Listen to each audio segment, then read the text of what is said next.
There's a little law that's still on the books, y'all. Got nothing to do with catching crooks now. You turn the music. Speaking of guitars, since you brought up the Strat, Yeah. you have a new Signature Series guitar. Yes. Paul Reed Smith. Cradling it right here. Yeah, and so can you tell us a little bit about that and Sure. what's different about that from the guitars you've played in the past? Sure. Well, my main PRS for the last 15 years was a McCarty with tremolo. Right. And the McCarty, this guitar starts sort of on that platform, if you will. But I started working with Paul in 1980. I bought my first guitar in 86, and I started working with him in 87. So Right. this is like our 21st year together. Right. And the McCarty was basically came about from a guitar I ordered, special ordered, with some changes from his standard custom and standard model. So this, I had the experience of, like, over the last 5 or 6 years, every time I would play that guitar in a session or something, that, you know, the other guitar player would play it, or I'd show it to somebody and they'd say, well, if I could have this guitar, I would buy a PRS. Right. And the catch to that was you couldn't get a McCarty with tremolo. So along the same time, I was thinking, well, what can I do to improve? What would I do if I had the chance to really improve the McCarty?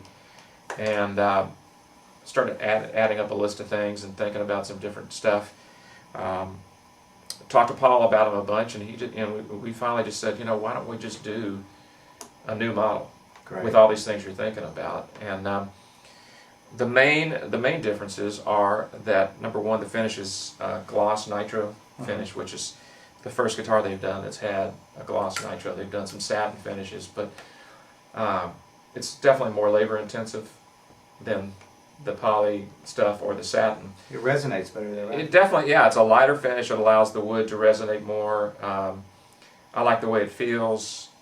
I think it's really attractive. I think it looks cool. It's definitely lends a vintage vibe to the guitar that I'm always looking for. The other things we did, some of the other major things is we added an extra volume control, so that when you're in the middle position, you have the ability to blend both pickups to get all those variations of tone that you see Jimmy Page dialing in on the Royal Albert Hall early Zeppelin videos. Sure. To get all those tones from the first 2 Led Zeppelin records with one guitar. The pickups are different. We started from scratch on the pickups, and worked with Ed Reynolds here in town. You probably know Ed. Oh yeah, and I've noticed from playing these guitars, the DG model myself, that the pickups remind me of a great PAF with just a little bit more sparkle.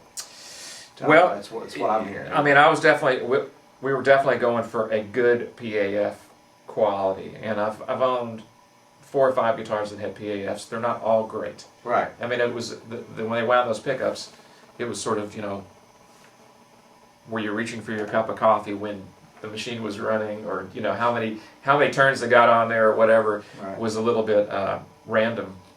So we took my 59 335, which is the one guitar I still have with PAFs, which is really my favorite sounding humbucking Gibson guitar, Sure. and tried to match the quality of those pickups. And with Ed, we had a test guitar where we could literally slide the pickups in, and they had terminals on the top, so within 15 seconds you could change a pickup out and really hear the difference. Right. As opposed to taking the strings off, unsoldering, and then forgetting what you thought. Have a cup of coffee, come back. Yeah, I mean, you know, this was really an objective way to do it, and the beauty of it is that I could run 5 sets of pickups through, make a determination about what we liked best, look at how many wraps were on there, what kind of magnets were used, and I get on the phone and call Paul, and 2 days later I have another FedEx package at my door with the changes that we thought we wanted to make. Great. So it was a real luxury to be able to work with Ed on that. And I think we really did get a very pleasing PAF You did. Yeah, I thing think so. going. And then the neck's a little different than that. Next, a little different, because what happened was that my 87 Gold Top, which was my main guitar through the Ely and Mellencamp years, both that guitar and the McCarty that I played for the last decade or whatever, the necks were a little different than the typical, what they were supposed to be. And the regular neck on my 87 was a little bigger than a typical regular neck. And the wide fat neck on my McCarty was a little smaller. So we measured those necks and tried to come up with a hybrid of those,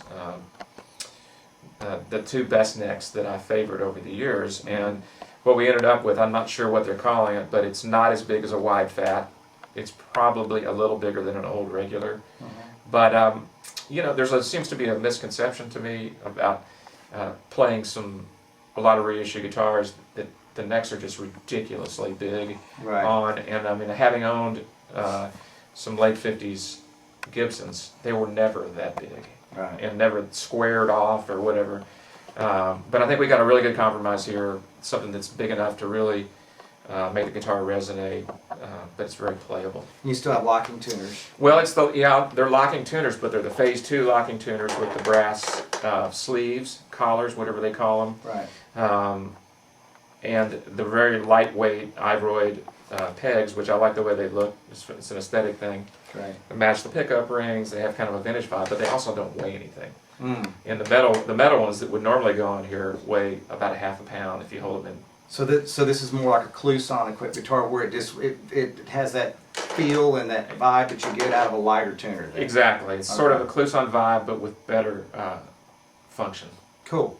And as far as the guitar goes, this is the guitar you're using now on just about everything. This is my main guitar right now. I mean, in Summer Nam, Paul brought the first 8 of these off the line. Right.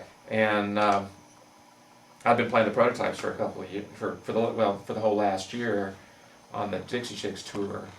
I picked this guitar up, fell in love with it, and took it to Antone's that night and played it on the Storyville gig. Right. And it's been my guitar ever since. Great.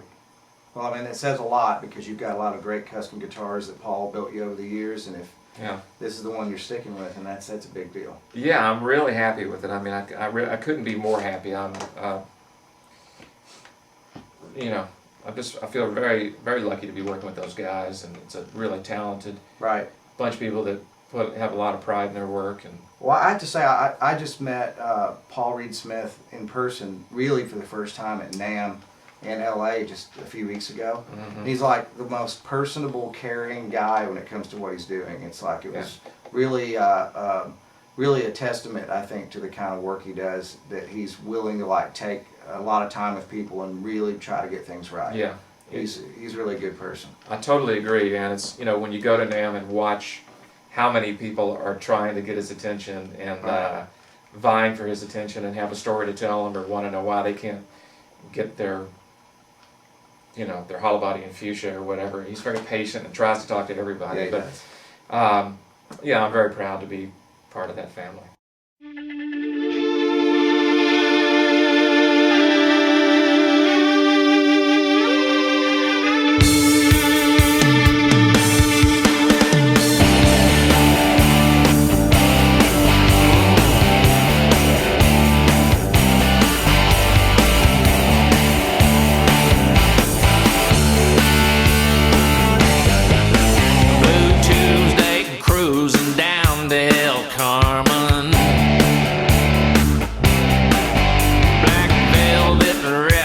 Tequila heaven.